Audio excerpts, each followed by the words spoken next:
Yo, what's going on? This is Soul Option. You tuned into Shock Revolver TV. Woo! Yeah, so the album is called The Next Best Time Is Now. It just dropped on July 3. Went to number 4 on iTunes. I was super stoked about that. It's on all streaming platforms, Spotify, SoundCloud, YouTube, iTunes, everything. So go look it up. Yeah, let's get into it. The first track, Make One At All. This song I wrote about just, it's kind of coincides with the title of the album. Like the title's called The Next Best Time Is Now. And the first song's about making a difference and how I feel like in the past I've kind of gone for like super lyrical and try to be this real crazy punchline rapper, do you know what I mean? Nowadays I'm just trying to make a massive impact with my music, and I feel like there was no better song to start the album off with than Make One At All. A song like literally about that kind of movement that I'm trying to make at the moment. So yeah, that's that one. Ain't Right is about my ex-girlfriend. It's a song like I'm pretty sure everyone can relate if you've been through either a breakup or a bad relationship or even a good relationship like ours was that just didn't work, you know what I mean? As much as you care about the person, you love that person, you just realize it isn't right and it's best for both of you to sort of part ways. So it was kind of just me recollecting that memory and kind of just in a funny way, do you know what I mean? Just to make the kind of light heart of the situation, you know what I mean? That features my girl Jess Stallone. She's an absolute legend. Go suss her out. She has a really cool YouTube channel. She does covers and all that kind of stuff. So suss her out. Amazing voice. Days Like These. Yeah, this is a bit of a step away from hip hop, this song. It's kind of like more of a club banger, I guess you'd say. Days Like These. I actually wrote this song after a New Year's one time. Everyone was sitting around in the morning and they were talking about, after New Year's, how you have your New Year's resolution. And I was like, man, what are you guys making New Year's resolutions for? It never works. All you do is, talk crap. And then, and people going like, this year I'm not eating anything, not even food. It's like in fucking, 2 minutes later, they got a freaking cheeseburger. So it was kind of a song talking about days like these, living the day, instead of making resolutions, which like you can never hold yourself accountable to. Just make movements, small progressions in the present. Days Like These, baby. 2 Left Feet. This song is actually a song that I wrote while I was traveling through America last year. I'm with my 2 brothers and my cousin. We went to a club one time and there was like all these Africans dancing around and they were so freaking talented, man. Like, they say black people have heaps of rhythm. Man, they definitely do.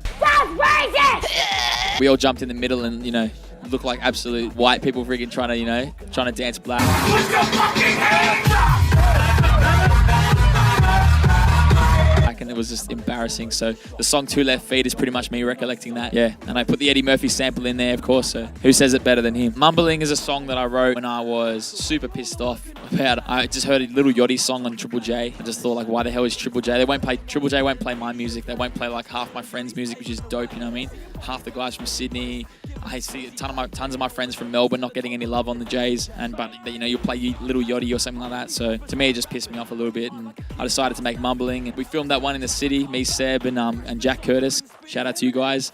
We filmed that one in the city. One of the shots, they made me pour milk all over myself. I was in the middle of the freaking city, and it was supposed to be like a thing about mumbling, and I had tape all over my face. I poured freaking milk, 2 liters of milk all over myself, over my hair. It covered me in milk, and I had to freaking catch a train home. So I caught a train home from Newtown, stinking like fucking milk. The person I was sitting next to, I'm telling you, man, she was tripping out. So you guys suck. But still, yeah, that video was awesome, and thanks for that. It's Mumbling. You can check that out on YouTube. Jules Winfield Blues. This track features my man Big Red Cap and the homie from Newcastle, which is Ty Kotick. This song is pretty much like being a bad motherfucker, you know what I mean? It features the Samuel L. Jackson sample from Pulp Fiction, which is one of my favorite freaking movies of all time. And this was just a chance to kind of go spazzing out on this album and just drop bars, and be a bad motherfucker. So that's pretty much all it is. There's no really storyline to this song. A CP, that's the skit. That's my boy Cory Perez. Rest in peace, man. Dude was an absolute legend and freaking hilarious, dude. For anyone that knew Cory, you'll know that he was absolutely hilarious. He was the nicest guy, had an amazing heart. That's pretty much a skit that he was talking about. He came to my studio one day. Literally the day that he came in was the first recording session I'd ever had at my new studio that I just built, that I'm sitting in right now. Losty called me up. He goes, Cory's coming around to record, man. You get that stuff sorted out. So within a sort of half a day, I managed to knock up a mattress with 2 little stands on the bottom of it, so it was supported up. Literally, that was my booth, just one mattress. I didn't even notice until he got in there that it was covered in stains, and I think it'd been sitting on the bed for about 4 years without being changed, that blanket. So sorry about that, bro. But yeah, that's just an awesome skit. I'm so glad that I was able to put that on the album and that Cory was able to make it on the album, because he would have been on there anyway because we were working together before. So it was just an amazing way to honor that memory of what an amazing bloke he was. It's You. This track is produced by my boy Kylo. He's an amazing producer from Sydney. If you haven't checked out his music, check it out. He's absolutely amazing. He's hitting hundreds of thousands of plays on YouTube. He kills it on SoundCloud. SoundCloud. This track, It's You, this is about me talking about my old self as opposed to my new self, how I used to live as opposed to how I'm living now. Pretty much just summarizing of how I wasn't sure what I was supposed to do with my life back then. Now I feel like I'm doing my music, and so I just use the It's You sample as it's me, and this is who I really am, so you'll get to know it. Perfect Eyes, this is the first single off my album, or the second video that I dropped, but the first proper single from my album. This features George Gates. He's an amazing singer. This track is just something that I witnessed in the world. I just saw that modern dating has become almost a joke, and it's like people feel like they have too many options, excuse the pun. They feel like they have too many choices, too many options. I'm feeling nowadays, and like, so you can just drop a girl, drop a guy any second you want, and you can get a new one. I just wanted to throw out the idea that of having perfect eyes, seeing yourself through in the perfect image of how you were supposed to be from the very get-go, without all the stuff that's happened to you, sort of clouding your judgment of how you actually are and who you actually are. So yeah, Let Me Go. This track is super deep. This is probably one of my favorites on the album. This is featuring my boy Losty and Rebecca Zakari. For people that don't know, my name's Soul Option. It came from this experience in this song. Check this song out if you want to learn about why I got my name and how I got my name. I went through a super rough period back in the day where I was really just on the edge, man. And yeah, this track is Let Me Go, and I was pretty much the title describes the fact of like, I wanted this, whatever was going through my mind, I just wanted it to let me go and let me, sort of live in peace. And I feel like I'm there now. So praise God. That's all God. It's got me through that. So I was able to portray that in that song, and Losty had a similar experience himself. So we were able to collab on that and make an awesome track. 99%. This is with my boy Chris Cynical. Excalibur Shock Revolver represent. Yeah, Chris is amazing. He killed it. His verse was dope as he came in here and recorded that in one take. Absolutely carved it up. This track is pretty much about the 99%, which is the lower economic status as opposed to 1%. 63 people hold more money than the poorest 3.6 billion people combined. So that's an Oxfam statistic that just came out. Pretty freaking sad. I just wanted to open everyone's eyes to that fact. If you haven't looked it up, go look it up and check up the 99%. Look up some statistics, read up, research about it, and you get yourself educated about that, because I'm telling you, it's ridiculous. Tomahawk Chop. One of the baseball teams over in America, actually, we saw a game, and they chant this before the game. It's kind of... So they they do this freaking chopping thing. I'm not sure which team it is. If you know which team it is, tell me. But we're over there and we watched that, and it inspired me so much to make this song. This song is about going to war, but in opposed to it being going to war, actual war, it's opposed to actually going to war against war. So politicians and stuff like that, it kind of leads off 99%. Politicians, they make the decisions. We go to war. We're the ones who die, and we're the ones who fight. So it's more like we're going to war against war. That's what that song's about. What You Saying? This track it was called Speed Up. This was on our Next Caliber album, but when that didn't sort of come out, I decided to chuck this on my own album. And this one goes off live. It's crazy live. It's one of those tracks where I just really wanted to flex my fast rapping skill.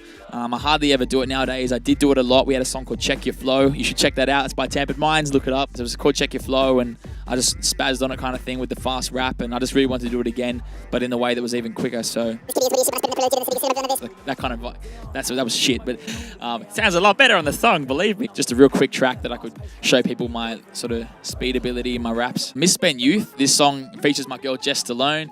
She's amazing. Again, yeah, she was on my second track, and she's on this one too. This song is about having a misspent youth, obviously, being a bit of a rascal when you're growing up. I had a really weird childhood in my schools. I almost got expelled about 100 times for being such a nuisance. So it's me just detailing all these dumb freaking experiences I've had, but in sort of a over-the-top manner. Yeah, obviously I never took mushrooms in the school toilets like I say in this song, but yeah, stuff like that, just talking crap. We've got a video popping for that one soon as well, so check that out when it comes out. Won't Take Me Out. This song is actually about a guy who used to beat me up in year 3, and I remember one day he was beating me up, and my older brother, shout outs to Tice, he came down and beat the absolute crap out of this kid and threw him over the fence with one of our boys, Jack Sadler.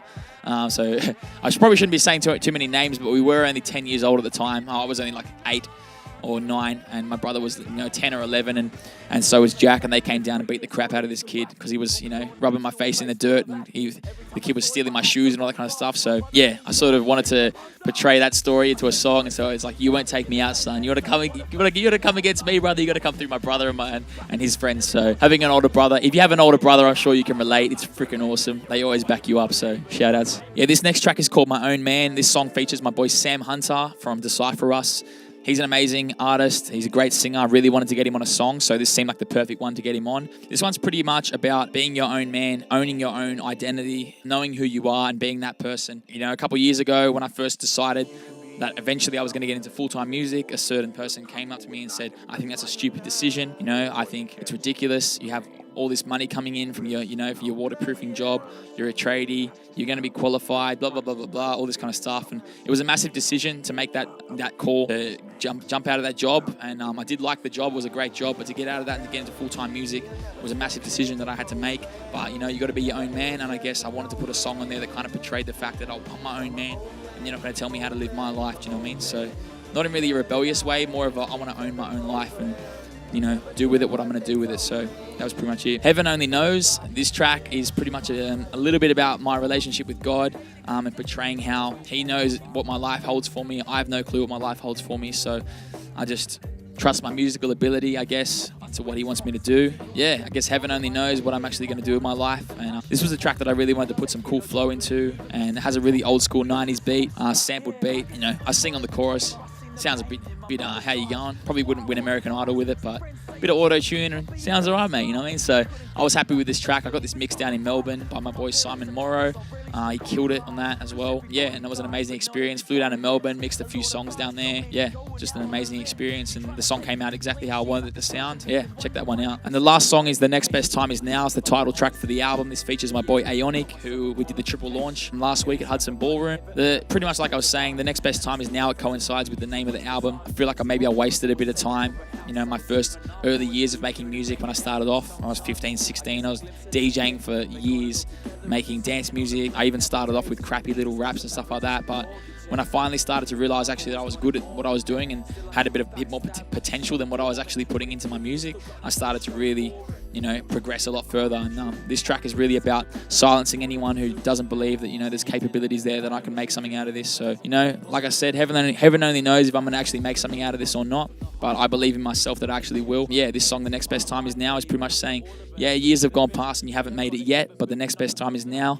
And so it's time. It's your year. It's your time. So shout outs to Aeonic for jumping on the verse as well. He feels the exact same as I do. We're the same age. And so it was really good to have that same mind come into the studio together, and we sort of were able to make that chorus and that song really amazing. That's my album, The Next Best Time Is Now. It's streaming on all platforms. You can buy it on iTunes, Apple Play, anything that you want to grab it on, CD Baby as well. I have hard copies coming in the next 2 weeks. So if you want to buy a hard copy, link me up, hit me up in the messages, and I'll definitely get you a hard copy. I'm going to send them out for $15. Thanks to everyone for buying the album. If you like the album, let me know. If you love it, let me know. If you hate it, let me know. I don't really care. You can like it or love it or hate it. It's all good. So, yeah. Let me know what your favorite song is. What's your favorite track from the album? I'm not sure. Link it in the comments below. Thank you for watching. Soul Option. Peace.